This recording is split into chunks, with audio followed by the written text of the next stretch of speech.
এইফালে আহি থকা ঢোলটো বাবাই এয়া কেনেকৈ এই ডালটো কাটি দিলে নেকি বাবা? এই ডালটোতো কাটা নাই। এইজোপা গছজোপাটো ডালটো কাটি দিয়া নাছিলে নহয় ন? এই ডালটো এইপিনে অহা ডালটো নহয় জানো? এইটো নহয় একে ওপৰলৈ গুচি গ'লগৈ। কথা শুনে মানে আপুনি যত্ন কৰি দিলে যে এই বাঁহ দি ঢোকা দি দিলে। নহ'লেতো মন্দিৰলৈ গুচি গ'ল হয় ডালটো। অঁ দেখিছে ন বাবাৰ টেকনিক। এই ডালটো এই গছজোপা এই ডালটো ডাইৰেক্ট যিটো এনেকৈ তলদি গৈছিলে সেই মন্দিৰলৈকে গ'লগৈ হয়, কিন্তু বাবাই এয়া বাঁহ দি এয়া ঢোকা দি এয়া দেখিছে নহয়, এয়া ঢোকা দি পেলাই কেনেকৈ ওপৰলৈ নিলে। এয়া আছে বাবাৰ মন্দিৰ। আগতো দেখি এয়া মন্দিৰৰ কামবোৰ এনেকুৱাই বৰ্তমান চলি আছে।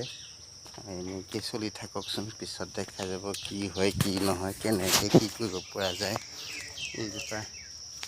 এইজোপা ফুলিছে, কি ধুনীয়া ফুল। এই ফুলজোপাই ইয়াৰ পৰাই নিছিলোঁ সচটো আমাৰ ঘৰলৈ। ফুলি যাইছে বৰ ধুনীয়া ধুনীয়া ফুল।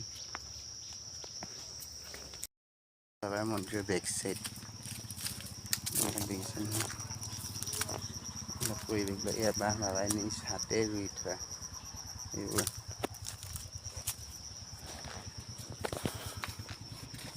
আহিলে আৰু বাবাৰ চৌহদটো চালেহে ভাল লাগে।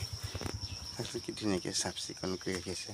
আপোনাক কি লাগে নে? শিলিখা লাগে নাই আনাৰস লাগে? এইবিলাক দেখিছে নাই? আনাৰসৰ গছ এয়া ৰুই থৈছে। ইফালে আছে এয়া কুঁৱা, এয়া আছে শিলিখা। কি লাগে আপোনালোকক চব পাব বাবাৰ মন্দিৰত। বাবাই এইবিলাক বিভিন্ন ধৰণৰ গছ পুলি আনি ৰুই থৈছে। এয়া দেখিছে নহয়, এই গছকেইজোপা দেখিছে? এয়া আমি ৰোৱা আছিলে এটা সময়ত। এতিয়া দেখিছেনে কিমান ধুনীয়া ধুনীয়া ডাঙৰ হৈ গ'ল। এয়া এইফালে দেখিছে এয়া গছ, এয়াও আমি ৰুইছিলোঁ বাৰু। এয়া গছো আমি ৰুই থোৱা আছিলে। সেইফালে দেখিছেনে এয়া জীৱ জন্তু, গৰু ছাগলী দেখিছেনে? এইফালে দেখিছে গছৰ তলত বহি আছে ভেড়া ছাগলী কিমান ধুনীয়াকৈ। এয়া ভৈৰাগুৰি বাবাৰ মন্দিৰত আহিছিলোঁ যে আজি। ভৈৰাগুৰি বাবাৰ মন্দিৰৰ এয়া বেক চাইডে ৰিজাৰ্ভ এখন আছে। সেই ৰিজাৰ্ভখনৰ এয়া পৰিৱেশ এই পাৰ চৰাই হওক কি ধুনীয়াকৈ খাই আছে। গৰু ছাগলী হওক, এয়া পাৰ চৰাই হওক।